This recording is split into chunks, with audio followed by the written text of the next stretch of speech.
बिस्मिल्लाहिर्रहमानिर्रहीम। अस्सलाम वालेकुम नाज़रीन कराम, मैं हूं मखदूम शहाबुद्दीन और आप देख रहे हैं मेरा फेसबुक और यूट्यूब चैनल। उम्मीद करता हूं आप सब लोग बखैर आफियत होंगे और जहां भी होंगे अपने अहले खाना समेत खुश भी होंगे और महफूज भी।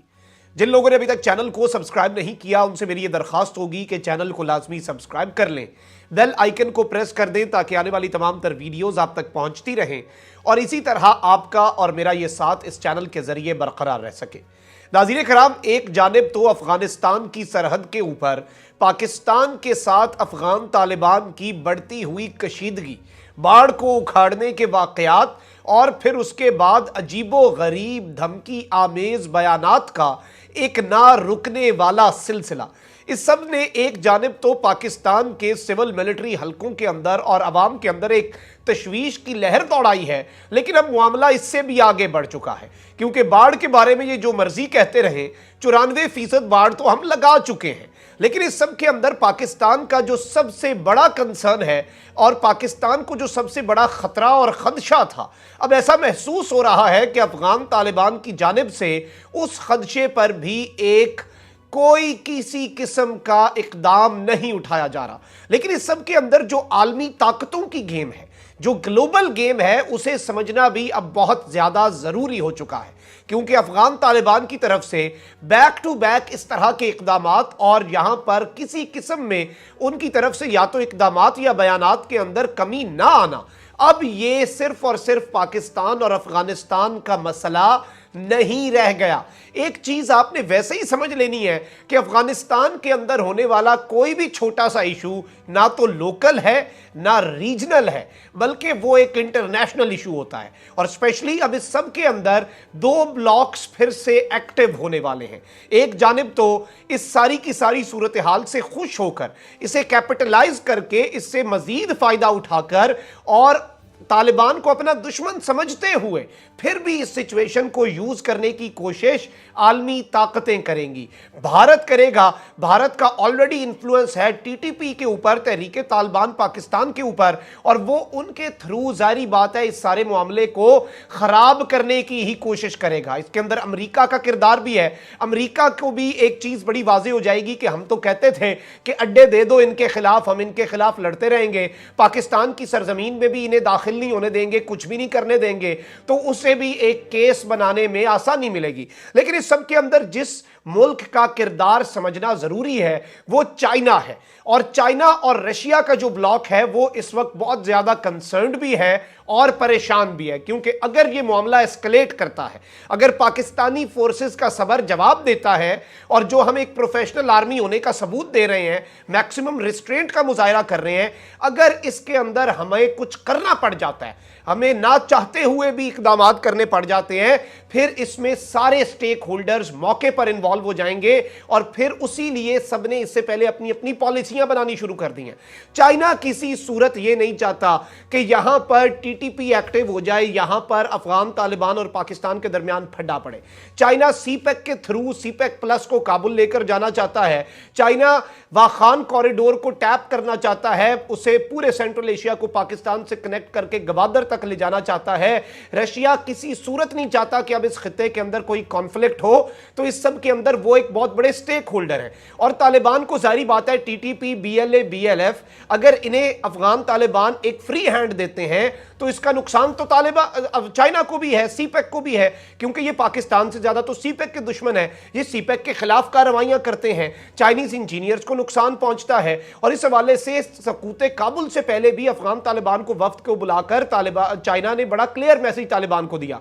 ईस्ट तुर्कमेनिस्तान है, वहां पर कुछ मजहबी इस तरह के ग्रुप्स हैं जो चाइना के युगायर और दीगर सूबे जो हैं वहां पर बसने वाले मुसलमानों के हकूक के लिए काम करने का कहते हैं। चाइना को उनका भी कंसर्न है। और इस सब के अंदर नाज़रीन कराम जो रिपोर्ट्स आ रही हैं, मैं डिप्लोमैट की रिपोर्ट के ऊपर आऊंगा कि किस तरह से अफगान तालिबान टीटीपी को अब नर्चर कर रहे हैं, उन्हें एक सेफ हेवन दे रहे हैं या उनकी तरफ बिल्कुल एक ब्लाइंड आई करके कि भाई जो करना है करो, हम नहीं देख रहे।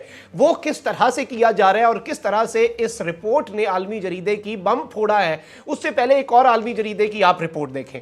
और ये फॉरेन पॉलिसी है, दुनिया के अंदर इंटरनेशनल रिलेशंस के ऊपर एक बड़ा क्रेडिबल जरीदा समझा जाता है और इसकी आप ये रिपोर्ट देख सकते हैं। The Taliban pick fight over border with Pakistan. Taliban ने जंग और लड़ाई जो है उसका रास्ता चुन लिया है। उन्होंने पिक कर लिया है कि बॉर्डर पे अब हमने लड़ना ही लड़ना है। Potential tensions with Kabul present a new challenge for Islamabad, a long time supporter of the Taliban. Taliban के एक पुराने सपोर्टर पाकिस्तान के लिए एक बहुत बड़ा चैलेंज बन चुका है। और इस सब के अंदर नाज़रीन किराम जो चीजें सामने आ रही हैं, इस सारे के सारी सूरत हाल के अंदर जो टेंशन और बॉर्डर्स हैं उसके हवाले से ये भी कह रहे हैं कि तालिबान अपना नुकसान कर रहे हैं और the only well wisher they have in this region and the Muslim world, वो उसे भी खोने वाले हैं। इसके साथ ही साथ नाज़रीन किराम आप ये अरब न्यूज की खबर भी देख सकते हैं। Afghan Taliban turn blind eye to Pakistani militants. Pakistan के अंदर जो दहशतगर्द काम करते हैं टीटीपी, उनकी तरफ एक ब्लाइंड आई टर्न कर दी है। और ये रिपोर्ट इन्होंने भी उसी रिपोर्ट का हवाला दिया है जिस रिपोर्ट के मंदरजात में आपके सामने रखने वाला हूं। आप ये डिप्लोमैट मैगजीन का आर्टिकल देख सकते हैं। Afghan Taliban turn blind eye to the Tehrik Taliban Pakistan.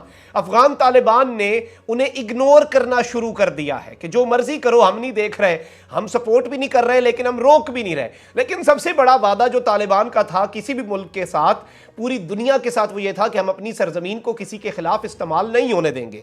The Afghan Taliban have shown no signs of expelling TTP leaders और preventing them from carrying out attacks in Pakistan. Afghan Taliban ने कोई साइन नहीं दिखाया कि वो टीटीपी के लीडर्स को निकाले, बेदखल करे या कम अज कम उन्हें रोके कि वो पाकिस्तान के अंदर हमले ना कर सकें। ये कैथी गैनन ने इसमें आर्टिकल लिखा है। Even as Pakistan pushes a reluctant world to engage with Afghanistan new rulers. और एक ऐसे वक्त में जहां तक कि पाकिस्तान, पूरी दुनिया जो कि इस वक्त बड़ी रिलक्टेंट है तालिबान से बात करने से भी, पाकिस्तान उन्हें कह रहा है कि बातचीत करें, वहां पर इंसानी अलमिया जो है वो खत्म ना हो जाए। इस सब के अंदर इन्होंने जो क्लियरली बातें लिखी हैं वो बड़ी तशवीशनाक है। और ये बातें मैं आपके सामने रख देता हूं, ये मंदरजात भी आपके सामने रख देता हूं। The Pakistani Taliban known by the acronym TTP are regrouping and reorganizing with their leadership headquartered in neighboring Afghanistan, and according to a report from UN in July कि इस वक्त टीटीपी जो है वो रीग्रुप भी कर रही है, रीऑर्गेनाइज भी कर रही है। और यूएन की रिपोर्ट्स के मुताबिक इनके जो लीडर्स हैं, इनकी जो टॉप की हायरार्की है, वो अपने हेडक्वार्टर अफगानिस्तान में बनाए हुए हैं बड़े ही सालों से। That is a raising fear among Pakistanis like people of return of a horrific violence the group one inflicted. और जारी बात है ये पाकिस्तान के लिए एक बहुत बड़ा कंसर्न है कि इनकी अगर वहां पर नरिशमेंट होती है, ये अगर उन्हें कुछ नहीं कहते तो फिर मामला कितना संगीन हो सकता है। Yet the Afghan Taliban have shown no science. और इस सब के अंदर वो कहते हैं कि it is a dilemma faced by all of Afghanistan neighbours. ये अफगानिस्तान के हर हमसाया मुल्क का मसला है और डायलेमा है। और major powers like China, Russia और यूनाइटेड स्टेट्स भी इस पर परेशान है कि अब चाहे अफगानिस्तान के तालिबान से किस तरह डील किया जाए। और मल्टीपल मिलिटेंट ग्रुप्स जो हैं उनके हवाले से इन्होंने लिखा कि वो अफगानिस्तान में सेफ हेवंस पिछले 40 साल से बनाए हुए हैं। और टीटीपी जो है वो एक बैटल फील्ड एलाइज हैं साबका अफगान तालिबान के, और फिर अलग हुए, जाहिर बात है। उसके बाद अब वो उनके कुछ ना कहें, इनकी मकामी सतह पर रिश्तेदारियां हैं, टॉप की लीडरशिप इन्हें कुछ ना कहे, मकामी कमांडर इनके ऊपर ब्लाइंड आई टर्न करते रहे। और इस सब के अंदर बाढ़ के मामले में भी चीजें सामने आ रही हैं कि इसमें सिर्फ अफगान तालिबान नहीं बल्कि टीटीपी के शरपसंद अनासर शामिल है, इसमें स्मगलर माफिया शामिल है। तो ये सब कुछ एक डिस्कनेक्ट है। ऐसे लग रहा है कि यहां पर सरहदों के ऊपर कोई और हुकूमत है, सरहदों के ऊपर कोई और तालिबान है, और काबुल में बैठे हुए लोग जो है उनका कोई कंट्रोल नहीं है सरहदों के ऊपर या अपने फौजियों के ऊपर। और इस सब के ऊपर तालिबान के हवाले से इन्होंने लिखा है कि वो अनविलिंग नजर आ रहे हैं, उनकी नीयत ही नहीं लग रही कि वो इस मामले को रूट आउट करें। The sole exception is the Islamic State affiliate which is Taliban enemy. कह रहे हैं वो सिर्फ एक ग्रुप के खिलाफ कार्रवाई कर रहे हैं और वो दाइश खरासान है क्योंकि वो तालिबान के दुश्मन है, क्योंकि वो तालिबान पर भी हमला कर रहे हैं सिर्फ इसलिए। कोई दुनिया की उसमें मोहब्बत नहीं है, कोई दुनिया के किसी मुल्क का उसके अंदर कंसर्न नहीं है। और इस सब के अंदर दीगर चीजें भी इन्होंने लिखी हैं कि अब पाकिस्तान इस सब के अंदर क्या करेगा, और पाकिस्तान जो कुछ मामलात कर रहा है। पाकिस्तान ने अफगान तालिबान के कहने पर 1 महीने के लिए सीज फायर भी कर लिया, मुआहिदा भी कर लिया और मुज़ाकरात की मेज पर भी आया, लेकिन अफगान तालिबान मुज़ाकरात तक तो ले आए, लेकिन वो मुज़ाकरात भी इसलिए थे कि इन्हें कुछ कहना ना पड़ जाए। तो अब आप जब मुज़ाकरात नाकाम हुए हैं, आपकी जिम्मेदारी बन चुकी है कि आप कहें, तो इस सब के अंदर जाहिर बात है पाकिस्तान के लिए भी एक डिसाइसिव मोमेंट होगा कि क्या अब हम खुद से फिर स्ट्राइक्स करना शुरू हो जाएं अगर आप नहीं कर सकते।